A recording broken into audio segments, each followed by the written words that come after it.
Why? Because I'm going to go with their offensive line, and they're going to be able to protect him better than what Pittsburgh has been protecting Big Ben, and Big Ben has been a little bit off. Philip has had his ups and downs this year, but the guy on your screen right there, T.Y. Hilton, is a dynamite player. They've got some young guys on the perimeter to go along with him. I really like their rushing attack and how balanced they can be with Hines and my boy Jonathan Taylor. So I'm going to go with the Colts and Philip Rivers in this one. I like it. Neek, you're next. Aaron Donald versus Russell Wilson. Who you got? Yeah, I think I got to go with Aaron Donald right now. Russell Wilson is playing a lot better. He's kind of returned to early season. Let Russ cook, even though they aren't throwing the ball nearly as much. But Aaron Donald, he does not miss a game. Like, he shows up every week. He's like Patrick Mahomes on the defensive side of the ball. He never has a bad game. I suspect that he's going to have an impact, and the Rams win again. Next up is D. Wood. We got Derrick Henry against Aaron Rodgers. Who you got? Greeny, this one isn't fair, but I'm going to go with Derrick Henry in this case. You know, Derrick Henry has an opportunity to rush for 2,000 yards this year. You know, you're talking about a Packers defense is giving over 4.5 yards per rush. I think the Tennessee Titans are going to bludgeon the Green Bay Packers defensively, so I'm going with Derrick Henry. Okay, I like that. Let's actually think about that one a little bit more. When the Packers host Henry and the Titans on Sunday night, it is a meeting of probably the best running back in the league and a run defense that has been in the middle of the pack this year and has candidly been much maligned. Henry is the most rushing yards, tied for the most touchdowns. Packers defense, middle of the road. And again, a lot of people look at this as the weakness. And so I'm going to make this edition of Change My Mind. Here is the statement I'm going to make, and let's see if anyone wants to change my mind.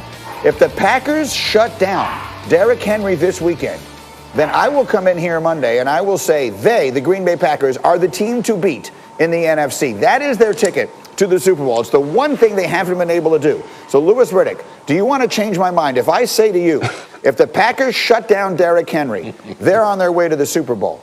You want to change my mind?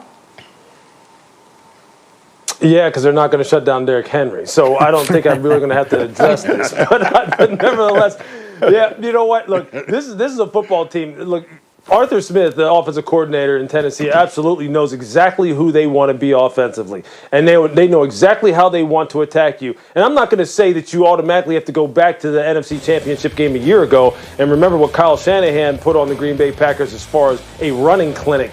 Because their running games are a little bit different, and their running backs are different as far as how they try to hit you, meaning San Francisco and Tennessee. But Derrick Henry, look, when you see that highlight right there, when you see him just take people, grown men, and throw them on the ground, look, I'm going to bet on him. I'm going to bet on how multiple this offense is in Tennessee, and I just don't think Green Bay has the firepower to deal with that right now. Although I will say this. Aaron has lifted the entire operation offensively and defensively because his effect on the entire football team is something that you can't question. And they are going to be, I believe, in the NFC Championship game for sure. But I just don't think that they have enough up front to deal with this Tennessee running game right now that is pretty much giving everybody fits. Yeah, that's the big question. To me as well. D. Wood, what do you think? Well, I wouldn't want to be anybody on that field got to deal with that grown man and Derrick Henry. But listen, Aaron Rodgers to me is the MVP of the league right now, and Lewis just talked about Aaron Rodgers has elevated everyone with within the Green Bay Packers organization on the field. His play has just been spectacular, and I think at minimum, I think Green Bay Packers are going to be in the NFC Championship game. Maybe the difference between the Packers getting to advancing further out, it has to be their defense, and I think this game against the Tennessee Titans and that rushing attack, I think will go a long way to determining whether the Green Bay Packers could end up in the Super Bowl down in Tampa. Correct. It's literally exactly what I'm saying, which is if they are able to slow down the running game, and Derrick Henry is the best test you could possibly have of that, then they will show that they are the team to beat in the NFC. Schefter, you're nodding your head. What do you think? Well, I think it's Week 16, and I think Green Bay is going to be the number one seed. And I think even if they don't slow down Derrick Henry, they're still fully and entirely capable of winning 2 games in January in Lambeau Field to go to the Super Bowl. So as much as we want to take Sunday night as an indication of whether this team is ready to make the next jump, the postseason is just different. Yes, it's a sign, it's a signal. You want to see that Green Bay is trending in the right direction and that its run defense is being shored up for the postseason in which it could face a player like Alvin Kamara. But the fact of the matter is, I think when we get to January, I just think it's a little different. You want to draw conclusions from Christmas to late January, and maybe there's something to read into it, but I'm not fully buying Greeny. All right, we will see. I will be watching that game very closely, and we will see if that defense is able to rise up against that man who throws people around on the football field sometimes like they are small children. All right, next up, it's time for Neek. Ready or not, tell him you're right now. Ready or not, tell him you're right now. Look at me, I'm handsome, fast, quick. Doesn't take much for me to, yeah, I'm modest, humble, you know. Doesn't take much for me to be confident. He has the dopest open of any of our analysts. It is time for a unique perspective, which I think today may have been forced on him one way or the other, but we shall see. Dominique, the floor is yours. Oh, it wasn't forced on me. I hope that in that Steelers players only meeting that they have today, that they go in there and they tell Juju, we want you to dance. Because as I said yesterday, I don't think him dancing on the opponent's logo impacts the game. I don't really buy into it as being some sort of motivating factor for the other team or some bulletin board material. But it's about a mentality. And we talk about, Mike Tomlin said, if you can't get 1 yard when you know they need 1 yard, then that's on you. This feels like the same thing to me. Like, why are you scared of waking up the opponent? I don't think they are. Wake up. That's fine. If you guys are awake, that's fine. We're still going to beat you. We are the big dogs. We are Santa, you're the elves. We're Beyonce, you're Destiny's Child. We will run through you because this is our house. Like, it bothers me to think that somehow maybe Juju is being pushed off of this because they're scared. I don't think that the Steelers are saying this. I hope they aren't saying this, but they're pushing Juju off of this because, like, oh, you're going to wake up the opponents. That's a mentality that I can't accept. Wake up. We are not afraid of you. We don't care if you wake up. This is our house, our division. We own it. And whether you like dancing or not, it doesn't matter.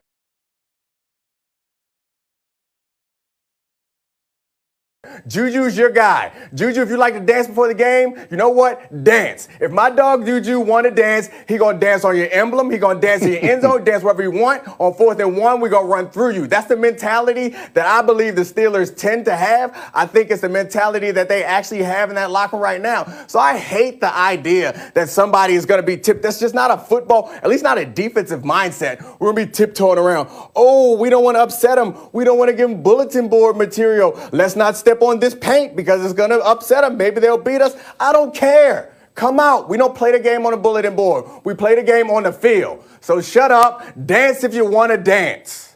I love that one. Louis Riddick, you were there for what may now wind up being the last of the Juju dances for TikTok. What did you think? Look, I know this because I'm going to speak for myself. Athletes are petty, man. Athletes use all kinds of things to get themselves motivated. I mean, we've seen the greatest athlete of all time, Michael Jordan, uses all kinds of slights, all kinds of perceived signs of disrespect to get them motivated. And it's not like all of a sudden, well, that was the ticket. That's why the Bengals won. But I can tell you this, look, I know people think, well, this is college rah-rah stuff. No one cares about planting flags, dancing on logos and stuff. But I'll tell you this as a defensive player, when your whole game really is predicated on aggression and attacking, and I see people like doing stuff like that, especially seeing wide receivers do stuff like that. I can tell you this, and Dominic knows this, as a defensive back, Von Bell said, if I can put a shot on number 19, I'm gonna look him up and I'm gonna put a shot on him. And in that game, as soon as he hit Juju Smith-Schuster, the whole sideline on Cincinnati erupted. Everybody's attitude went through the roof because he puts a target on himself by doing that. I don't care if it's high school, college, or professional. You know we're petty, and when we see stuff like that, we're going, bingo, I got something to settle, and I'm going to try and settle it. And that's what people are trying to do to him. Go ahead, Nate. I don't disagree with you, but my response is also a defensive mentality. So what? Get mad. We're going to beat you anyway. I don't care. Yeah. That's the mentality that I want. When I was watching Monday Night Football, I was so happy that you were on there because I think Greasy said something about Mackenzie Alexander showboating, and Greasy was kind of being critical, and you kind of cleared it up, saying sometimes you get those penalties when you have that mindset. That's how I feel about this. Sometimes you got to have that mindset that we are going to dance on your emblem. We're going to do whatever we want because we are who we are, and I don't care if you're awake or if you're asleep or if you're not, if this upsets you, if this offends your sensibilities. This is my field, not the bulletin board. Let's do it. Let me ask the man Yeah, who look, would dance on the I living get it room from cover. a defensive I have a perspective question. for sure. Go ahead, Schefter. Has Juju been doing this every single game all year? He has, right? For the most part, yes. Okay. So why was this never an issue when they were 11-0? Why was nobody saying anything then? Why all of a sudden was he able to do it for 11 weeks? And all of a sudden they lose, and now it's an issue that he's dancing on the logo. What it That comes is down to, Schefter, No, I guess it comes down to this. People don't like Juju dancing, or some people don't like the idea of guys having personality on social media, and they have seized upon this as an opportunity to be critical of it. Because you're right, they've won 11 games, they've lost 3. Maybe you could argue that the dancing helped them more than it hurt them. So some people don't like it as a concept, so they're like, hey, now we finally have opportunity to jump on Juju. All right, let's leave it there for the moment. I will come back to this, I promise, because I think obviously everyone has a lot.